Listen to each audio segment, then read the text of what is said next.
Amados amigos, amados hermanos, muy buenos días tengan todos. Que la paz de nuestro Señor Jesucristo sea con nosotros en esta mañana.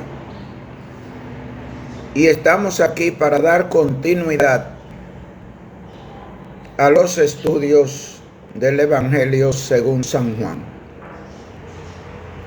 Y en esta oportunidad estamos abriendo el estudio número 10 y vamos a desglosar en parte el capítulo 5 del Evangelio según San Juan entre los versículos 1 y versículo 20. Así que ya saben, continuamos con nuestro estudio del Evangelio de Juan. Y vamos a entrar en cuando Jesús sanó a un paralítico en el estanque de Betesda. Alabado sea Dios. Hasta cierto punto este milagro marcó el punto decisivo del ministerio de Cristo. Este fue el milagro que causó que los enemigos de Jesús, impulsados por el odio, comenzaran a seguirle todas las pistas que emprendía incesante, hasta que le llevaron a morir en la cruz. Vamos a entrar en Juan capítulo 5, versos 16 al 18, y la palabra la leemos bajo la dirección y en comunión con Padre, Hijo y Espíritu Santo. Amén. Ya estoy viendo un me gusta por ahí, bendito sea Dios. Y la palabra de Dios dice: y por esta causa los judíos perseguían a Jesús y procuraban matarle, porque hacía estas cosas en el día de reposo. Alabado sea Dios. Y Jesús le respondió: mi Padre hasta ahora trabaja y yo trabajo. Por esto los judíos aún más procuraban matarle. Alabado sea Dios. Porque no solo quebrantaba el día de reposo, rito de ellos, sino que también decía que Dios era su propio Padre, haciéndose igual a Dios. Buenos días, Leida. Que la paz de Cristo sea contigo en esta mañana. Damos gracias a Dios por tu presencia, por tu apoyo y por tu ministerio. En el Evangelio de Marcos podemos encontrar parte de esta confrontación que tuvieron con Jesús, la cual se produjo por causa del día de reposo. Y ellos nunca le perdonaron que los hizo en este día. Le odiaban porque, según Marcos, también les dijo: el día de reposo fue hecho por causa del hombre, y no el hombre por causa del día de reposo. Esto lo encontramos en el Evangelio de Marcos, en su capítulo 2, versículo 27. El milagro que nuestro Señor hizo aquí en este estudio realmente infundió un odio tal que en sus corazones le llevó hasta el asesinato. Le odiaron no solo porque hacía milagros en el día de reposo, sino también porque se hizo igual a Dios. Y esto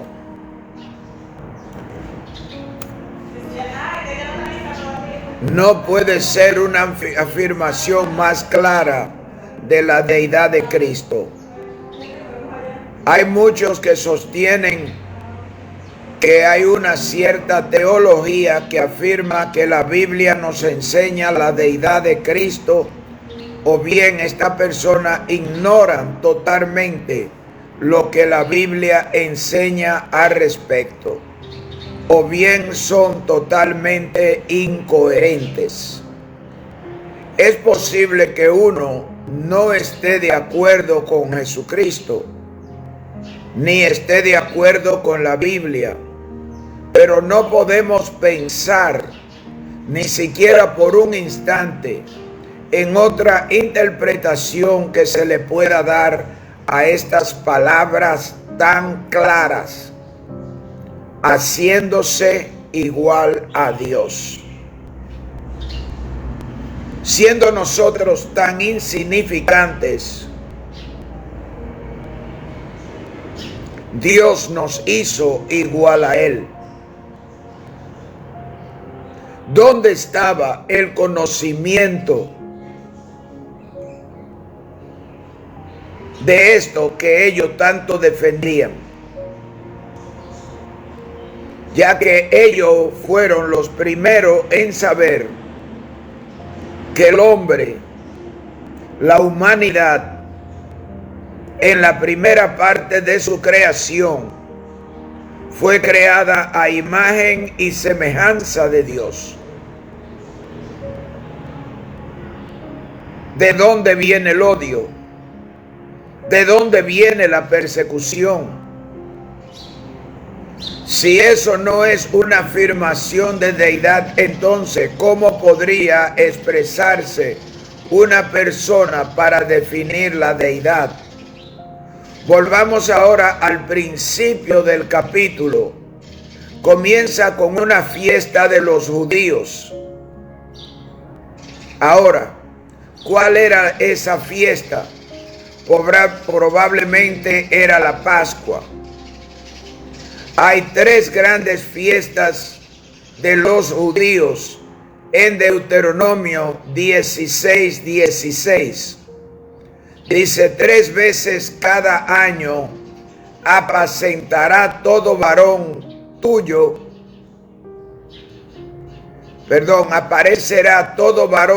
delante de Jehová tu Dios en el lugar que él escogiere en la fiesta solemne de los panes sin levadura,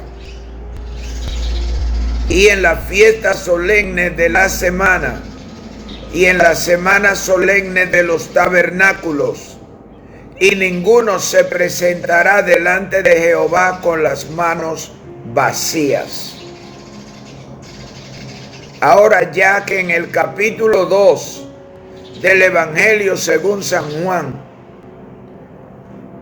encontramos la fiesta de la Pascua, y en el capítulo 7 de este Evangelio encontramos la fiesta de los tabernáculos. Muchos piensan que esta fiesta que encontramos en este capítulo 5 de Juan era de Pentecostés. Realmente no se nos dice cuál era la fiesta, porque este detalle no es aquí el más importante, pero creemos que es más probable que aquí se hable otra vez de la fiesta de Pascua. Alabado sea el Señor. En Juan capítulo 5, recuerden que vamos a tratar mucho del capítulo 5.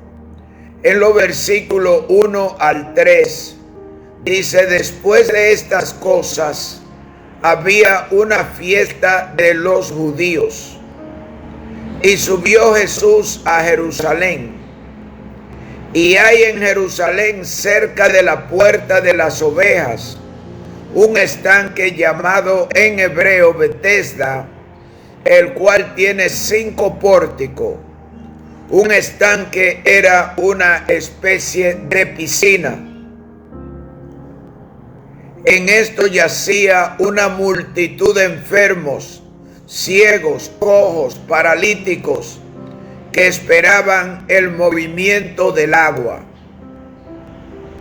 El nombre de este estanque era Betesda, que significa casa de olivos, o también se le traducía como casa de misericordia. Tenía 5 pórticos. En estos se encontraban una gran multitud, como ya dijimos, y fue por estos pórticos que el Señor Jesús entró en este lugar. Y cualquiera de los enfermos que había allí pudo haberse dirigido a él. Juan 5:4 nos dice: porque un ángel descendía de tiempo en tiempo, de año en año, significa esto, y agitaba el agua, y el que primero descendía al estanque, después del movimiento del agua, quedaba sano de cualquier enfermedad que tuviera. Alabado sea Dios. Ahora, este 4.º versículo de este capítulo no se halla en los mejores manuscritos. El decir esto no quiere decir que no creamos en la infalibilidad de la Biblia. Creemos que las Sagradas Escrituras, cada uno de nosotros la leemos sin importar quién haya escrito el libro, están todas de acuerdo y en secuencias. Pero creemos que tenemos que considerar a la erudición bíblica competente. Los eruditos creen que al no aparecer este 4.º versículo en los mejores manuscritos, quizá fue colocado allí por un escriba como una frase explicativa para aclarar que se movía el agua del estanque. Creemos que esto puede ser verdad porque está escrito en la Biblia, pero sí pertenece a la Escritura. Otra cuestión, para nosotros eso no es esencial, porque hay algo aquí que tiene mucha importancia. Sin embargo, hemos considerado oportuno incluir esta breve aclaración. Esta es pues la explicación del motivo por el cual estaban todos reunidos allí, todos los enfermos, sin importar qué tipo de enfermedad padeciera. En respuesta a la tradición local, existía la creencia de que en cierta ocasión un ángel agitaba el agua. Ahora, personalmente, creo que aquel acontecimiento ocurrieran muchas más curaciones de tipo psicológico. Hay alguna persona hoy en día, así como había en aquel entonces, que están más enfermas de la mente que de su cuerpo, o son ignorantes, supersticiosos y aparentemente se sanan, pero siempre quedan las dudas sobre si estaban o no estaban realmente enfermas. Otra pregunta sería, si después de haber sido declarada sana esta persona, luego continuaba sana permanentemente. La cuestión es que el Señor Jesús si sana en la actualidad, tal como sanó, tal que como lo hizo cuando estaba en la tierra, porque el cuerpo de Jesús no está en la tierra, pero su espíritu, el Espíritu Santo de Dios, está en la tierra, lo que nos enseña que Cristo está en la tierra a través del Espíritu Santo. Y que cualquier lugar donde tú te encuentres hoy en día puede ser aquel estanque. Y que las aguas que simbolizan la palabra de Dios se mueven en cualquier lugar que tú estés. Y el paralítico de nuestro relato no fue sanado por algún movimiento del agua, fue sano por la palabra de Dios a través de Cristo Jesús, Salvador y Sanador nuestro. El verso 5 dice: había allí un hombre que hacía 38 años que estaba enfermo. Esto no era cosa de un rato, ni de una maldad pasajera. Era algo permanente en este señor. Nuestra atención se dirige ahora a un solo hombre. No sabemos si había estado junto al estanque todo este tiempo, pero sí sabemos que llevaba 38 años paralítico. Había sufrido de esa enfermedad todo ese tiempo y al parecer se movía de un lado para otro en su cama, pero no podía pararse, no podía enderezarse.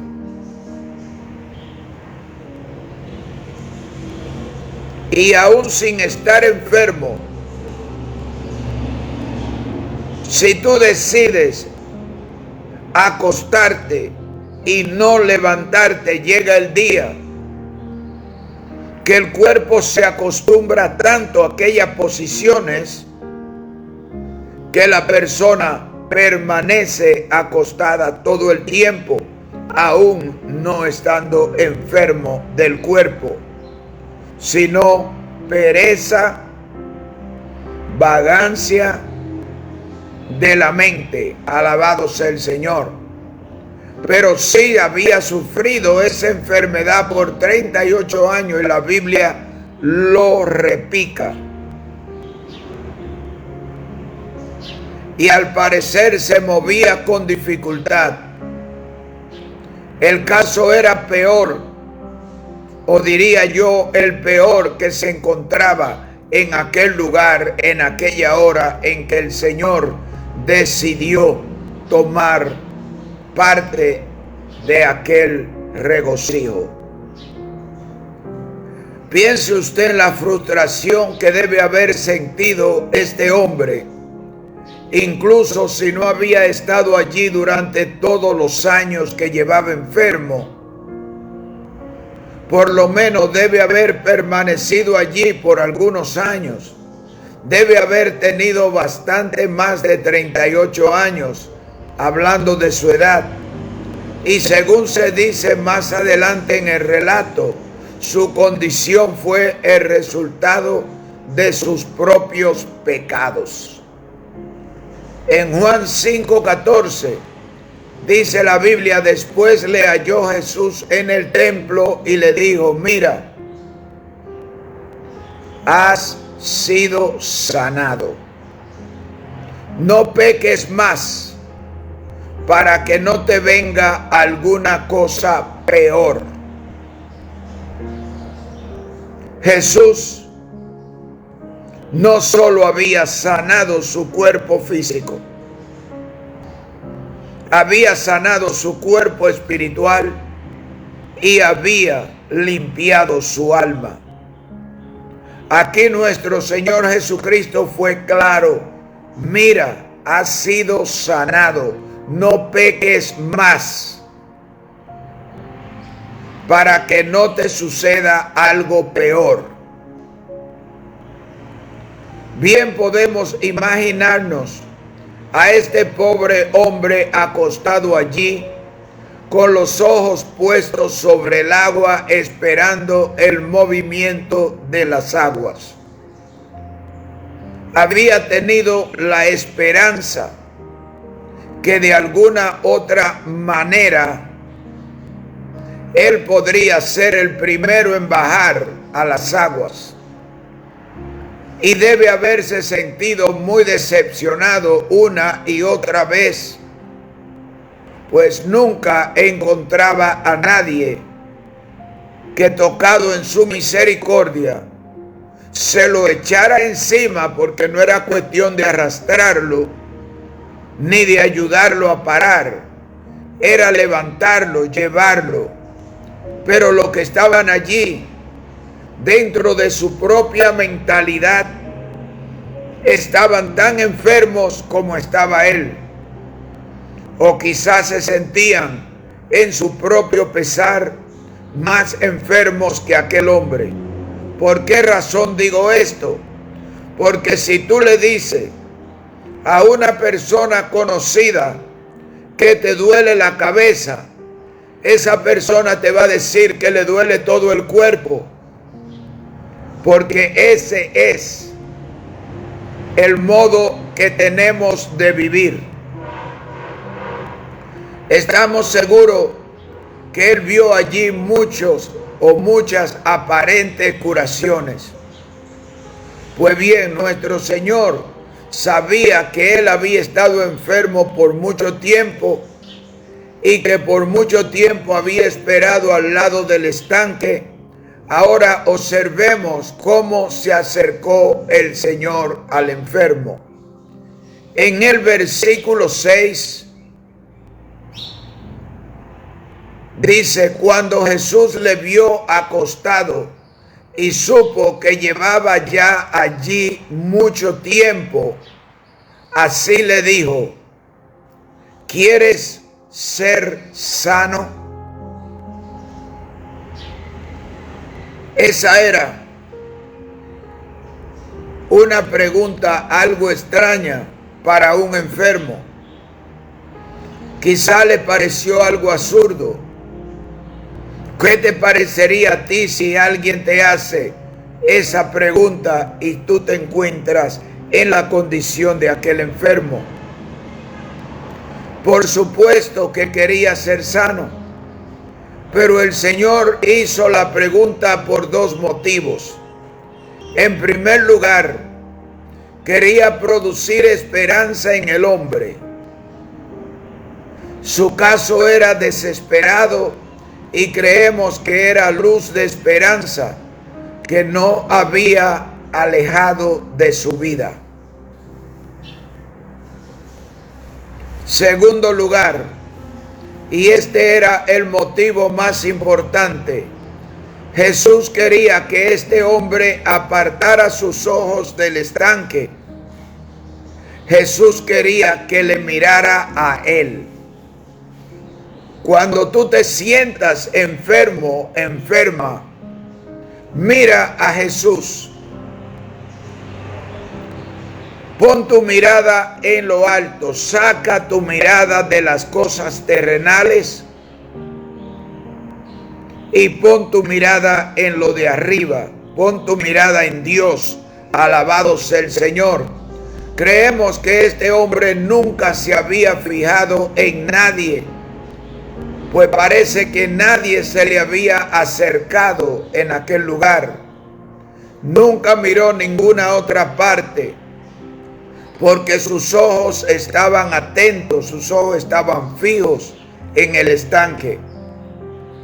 De modo que nuestro Señor le sorprendió con su pregunta: ¿quieres recobrar la salud? ¿Quieres ser sano?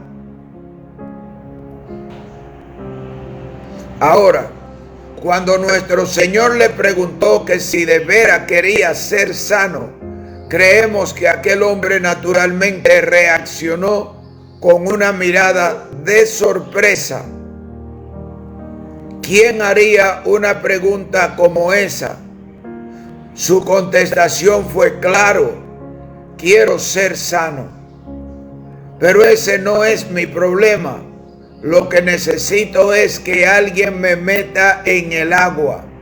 La condición de muchos hoy en día es como la de aquel hombre que vigilaba aquel estanque esperando que algo sucediera.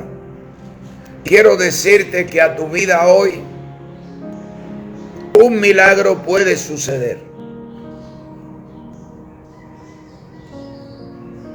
Saca tu pensamiento de lo que tú puedes hacer.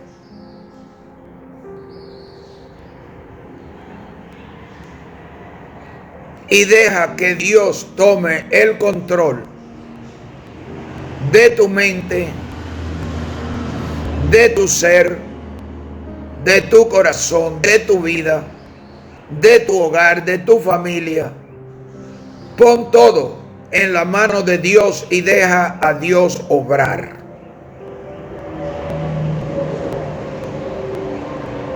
Vamos a dejar hasta aquí esta parte. Mañana, con el permiso de nuestro Dios y por su misericordia, retomaremos la conclusión de este estudio y de estos versículos que hemos escogido para hoy.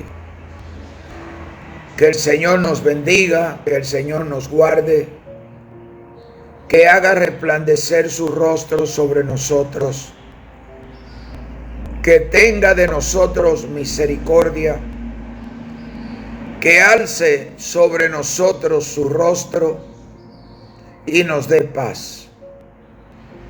Esa paz que sobrepasa todo entendimiento. Hermana Leida,